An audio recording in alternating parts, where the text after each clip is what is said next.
Hello friends. आपका stock market में investment कैसा चल रहा है? आई होप कि आप फंडामेंटली स्ट्रॉन्ग स्टॉक में वाइजली इन्वेस्ट करके वेल्थ क्रिएट कर रहे हैं।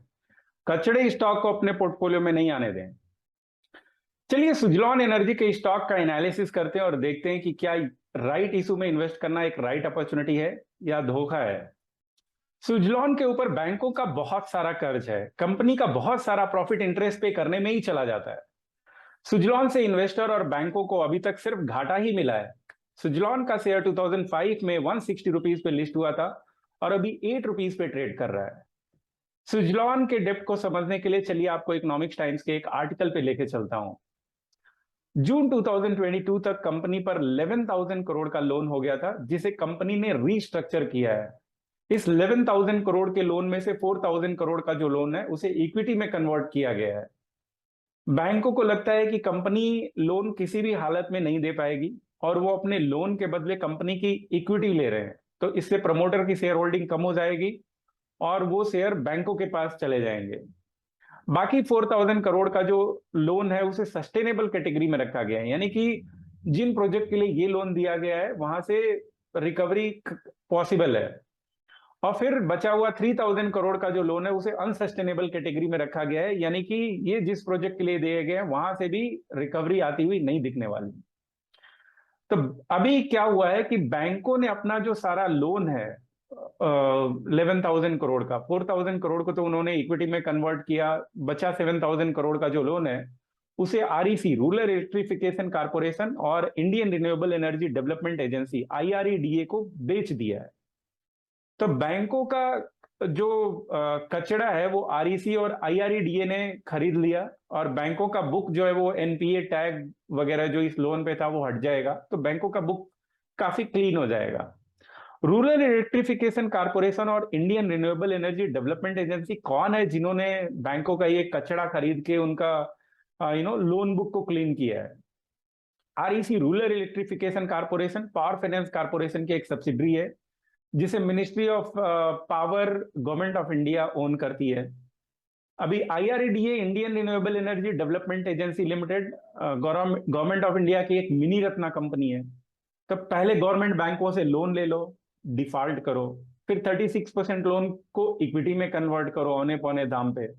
बचे 56% लोन, 7,000 करोड़ के लोन को गवर्नमेंट बैंक से गवर्नमेंट की दूसरी एनबीएफसी कंपनीज में ट्रांसफर कर दो। जो भी हो, लोन का कचरा तो कम होता दिख रहा है, लेकिन अभी भी बहुत लोन है। 7,000 करोड़ का लोन अभी भी रहेगा जो इन्हें 2030 तक देना पड़ेगा। थोड़े इंटरेस्ट रेट भी कम होंगे।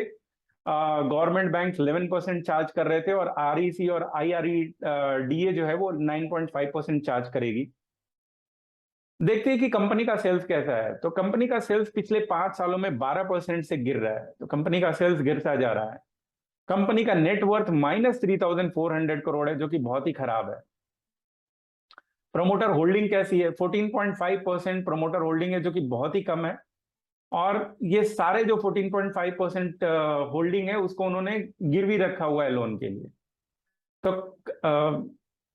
कंपनी में प्रोमोटर होल्डिंग बहुत ही कम और वो सारे के सारे शेयर गिरवी रखे हुए हैं। एक चीज यहां देखने को मिल रही है कि कंपनी को शेयर बाजार में ऑपरेट करना बहुत अच्छे से आता है। कंपनी ने एक बार स्टॉक स्प्लिट 5:1 के रेशियो में दिया था, यानी हर एक शेयर के बदले 5 शेयर मिलेंगे और फिर फेस वैल्यू 10 रुपीज से 2 रुपीज हो गई थी और उसी रेशियो में उनकी जो मार्केट प्राइस थी स्टॉक की वो भी गिर गई थी।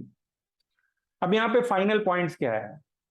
पॉइंट 1, बैंकों को लोन रिकवरी आती नहीं दिख रही और वो लोन रीस्ट्रक्चर कर रहे हैं। फिर वो लोन जो है वो गवर्नमेंट की दूसरी एनबीएफसी कंपनीज को उन्होंने सेल कर दिया है। सेल्स लगातार गिर रहा है। कंपटीशन में अदानी ग्रीन एनर्जी है जो कि सोलर और विंड एनर्जी में काफी तेजी से ग्रो कर रही है। प्रोमोटर होल्डिंग्स बहुत ही कम 14.5% है और 100% प्रोमोटर होल्डिंग को गिरवी रखा हुआ है। अब आप मुझे कमेंट करके बताओ कि क्या सुजलॉन एनर्जी में हमें फ्रेश इन्वेस्टमेंट करना चाहिए या राइट इशू में इन्वेस्ट करना चाहिए? आप कहोगे कि सारे निगेटिव पॉइंट्स बता दिए, हरी सर कुछ अच्छे पॉइंट भी बताओ। तो चलो आपको टिकर टेप की वेबसाइट पे लेके चलता हूं। यहाँ पे मैंने स्टॉक स्क्रीनर लगा दिया है। 5,000 से 50,000 करोड़ के मार्केट साइज का फिल्टर लगा दिया है। कुछ और फिल्टर को मैं ऐड कर देता हूं। यहां पे आप देखो कि नंबर ऑफ शेयर होल्डर जो है वो 22 लैक्स हैं। इंडिया में 5,000 करोड़ से 50,000 करोड़ के मार्केट वैल्यूएशन की टोटल 430 कंपनीज में शेयर होल्डर्स का ये चौथा सबसे फेवरेट स्टॉक है। और ऊपर के भी जो तीन है, वोडाफोन आइडिया, यस बैंक, ये भी बहुत अच्छे फंडामेंटली स्ट्रांग स्टॉक नहीं है। ये इंडिकेट करता है कि इंडिया में ज्यादातर रिटेल स्टॉक इन्वेस्टर की स्ट्रैटेजी है कि बीमारू स्टॉक्स में पैसे लगाकर गाढ़ी कमाई को मार्केट में लुटा दो। तो आप ज्यादा के लालच में क्या है ना कि आप कचड़े स्टॉक्स में इन्वेस्ट कर देते हो।